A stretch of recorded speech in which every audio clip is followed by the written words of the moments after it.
аз 20 то 25 июл дар шаҳри Душанбе ҷаласаҳои комиссияи президентӣ ва кумитаи иҷроияи Федератсияи ҷаҳонии гимнастика баргузор гардиданд. Дар доираи ин ҳамоиш меҳмонон ба Кумитаи миллии олимпии Тоҷикистон ташриф оварданд. Дар ҷаласаҳо президенти Федератсияи ҷаҳонии гимнастика Амори Нари Ватанабе, президенти Иттиҳодияи гимнастикаи Осиё Абдурахмон Ал-Шатри, ноибони президент, котиби генералӣ, аъзои комиссияи президентӣ ва кумитаи иҷроия, инчунин роҳбарони Федератсияҳои миллии гимнастика коршиносони байналмилалӣ иштирок намуданд. Зимни баргузории ҷаласаҳо масъалаҳои муҳими рушди минбаъдаи гимнастика, такмили низоми идоракунии Федератсияи байналмилалӣ, омодагӣ ба бузургтарин мусобиқаҳои байналмилалӣ, рушди ҳама равияҳои гимнастика ва густариши ҳамкориҳо мавриди баррасӣ қарор гирифтанд. Гуфта шуд, ки Тоҷикистон нахустин маротиба мизбони ҷаласаҳои комиссияи президентӣ ва кумитаи иҷроияи Федератсияи ҷаҳонии гимнастика гардидааст. Ин нишонаи эътимоди баланди ҷомеаи байналмилалии варзиш ва афзоиши нуфузи Федератсияи гимнастикаи ҷумҳурии Тоҷикистон дар арсаи ҷаҳонӣ мебошад. Таъкид гардид, ки дастгирию таваҷҷуҳи пайвастаи президенти ҷумҳурии Тоҷикистон, пешвои миллат муҳтарам Эмомалӣ Раҳмон ва раиси шаҳри Душанбе муҳтарам Рустами Эмомалӣ умиди аслии фароҳамшавии шароит барои тамрину ташаккули ин намуди варзиш ва баргузории чунин чорабиниҳои сатҳи байналмилалӣ мебошад. Ҳамчунин лоиҳаи маркази гимнастика дар шаҳри Душанбе муаррифӣ гардид, ки бунёди он ба ташаккули бурзиҳои гимнастикӣ ва фароҳамоварии шароит ҷиҳати баргузории мусобиқаҳои байналмилалӣ оид ба гимнастика мусоидат мекунад. Дар доираи рушду татбиқи ҳамкории соли 2027 бори аввал дар шаҳри Душанбе чемпионати Осиё оид ба акробатикаи варзишӣ баргузор мешавад. Дар доираи ин ҷаласаҳо вохӯрӣ, шиносоӣ бо иншооти варзишӣ, инчунин баррасии дурнамои рушди намудҳои гимнастика сурат гирифтанд. Тоҷикистон кишвари бисёр зебост. Кӯҳҳои бошукӯҳ, табиати афсонавӣ ва манзараҳои дилфиреб дорад. Ман аз будубош дар ин ҷо воқеан лаззат бурдам. Он чизе ки бештар маро ба ҳайрат овард, покии кишвари шумост.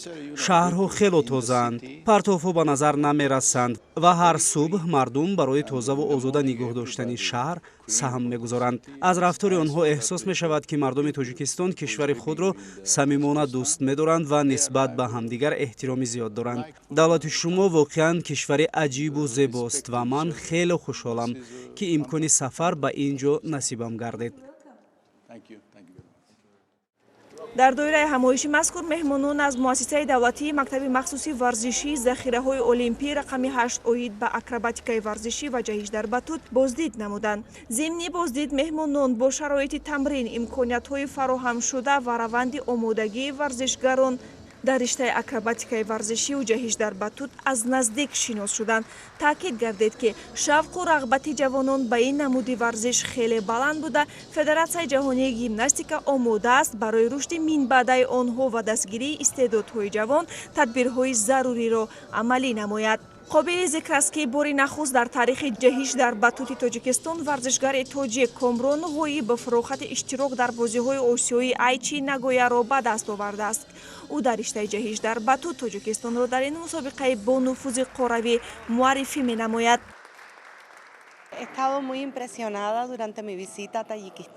Ман аз сафарам ба Тоҷикистон воқеан таассуроти хеле хуб гирифтам. Моро хеле хуб истиқбол гирифтанд. Имрӯз барои мо рӯзи махсус буд, зеро аз ин маркази тамринӣ боздид кардем. Коре ки кӯдакон дар ин ҷо анҷом медиҳанд хеле таъсирамон кард.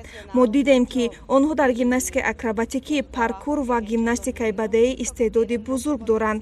Ҳамчун аъзои кумитаи иҷроияи Федератсияи байналмилалии гимнастика мо тамоми кӯшишамонро ба харҷ медиҳем, то онҳоро дастгирӣ намоем ва барои рушди минбаъдаашон мусоидат намоем.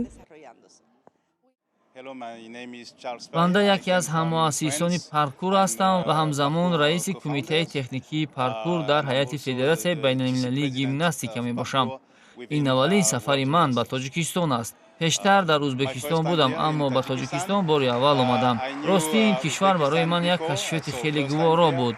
ба назарам Тоҷикистон як давлати бисёр зебо ва дилнишин аст. Инчунин аз он хушҳол шудам, ки дар ин ҷо бо дӯстоне, ки тавассути паркур шинос шуда будем, боз вохӯрдам. То имрӯз аз ин сафар ва таҷрибае дар Тоҷикистон ба даст овардам, воқеан ҳам лаззат бурдам. баргузории ҷаласаҳо дар шаҳри душанбе имконоти навро барои рушди гимнастика дар мамлакат, табодули таҷрибаи байналмилалӣ ва таҳкими мавқеи Тоҷикистон дар арсаи ҷаҳонии варзиш фароҳам меоранд.